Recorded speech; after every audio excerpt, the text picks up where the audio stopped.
మందిరద్వారం వద్ద భక్తుల రద్దీ, గంటల శబ్దం, వేదమంత్రాల ధ్వని, భక్తి గీతాల నినాదం. వీరిలో ఒక యువకుడు, విబుద్ధ శర్మ. కళ్లలో ప్రశ్న, హృదయంలో ఆందోళన.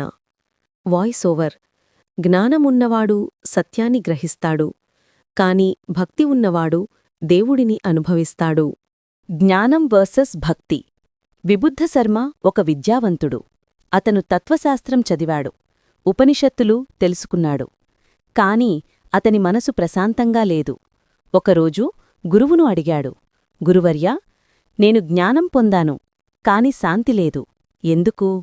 గురువు సున్నితంగా నవ్వి చెప్పారు, బిడ్డా, జ్ఞానం నీకు సత్యం చూపుతుంది, కాని భక్తి ఆ సత్యాన్ని నీ జీవితంలో ప్రవహింపజేస్తుంది.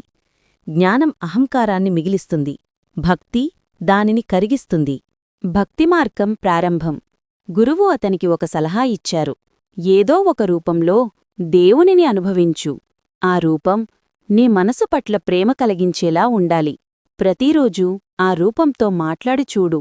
విబుద్ధ శర్మ భగవాన్ శ్రీకృష్ణుడి విగ్రహం ముందు కూర్చున్నాడు. మొదట అది కేవలం విగ్రహంగా కనిపించింది. రోజులు గడుస్తున్న కొద్దీ అతను ఆ విగ్రహంతో మాట్లాడటం ప్రారంభించాడు. కృష్ణా, నువ్వు నన్ను వింటున్నావా? ఒకరోజు అతనికి ఆ విగ్రహం నవ్వినట్టు అనిపించింది. అతని హృదయం కదిలింది, కంటతడి రాలింది. అతనికి తెలిసింది, భక్తి అనేది మనస్సు శుద్ధమైనప్పుడు దేవుడు సమాధానం చెప్పే భాష. శరణాగతి, సంపూర్ణ అర్పణ.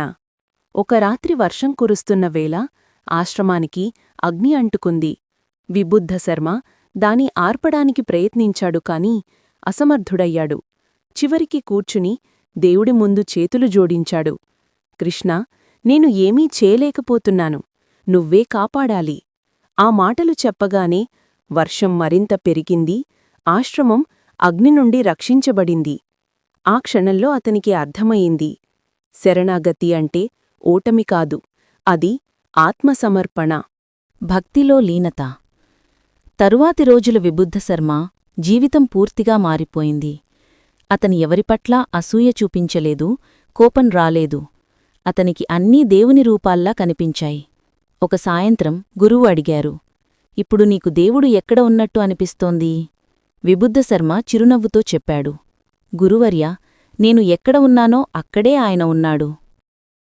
మోక్షానికి దారి. గురువు అన్నారు, భక్తి జయము అంటే దేవుణ్ణి గెలవడం కాదు, ఆయన చేత మనం లీనమవడం. భక్తి చివరికి మోక్షానికి దారితీస్తుంది. ఎందుకంటే భక్తుడు ఇక నేను అనే భావంతో ఉండడు. విబుద్ధ శర్మ ధ్యానంలో కూర్చున్నాడు. అతనిలో దేవుని నామం ప్రతిధ్వనిస్తోంది, కృష్ణా కృష్ణా అని.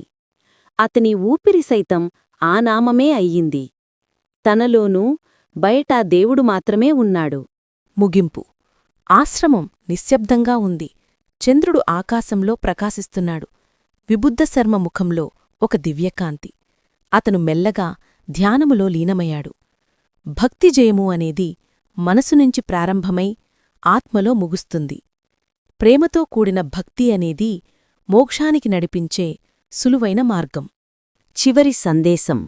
జ్ఞానం దేవుణ్ణి తెలుసుకుంటుంది, కాని భక్తి ఆయనను అనుభవిస్తుంది.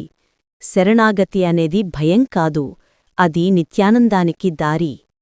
Friends, please subscribe, like, share and comment మన ఛానల్.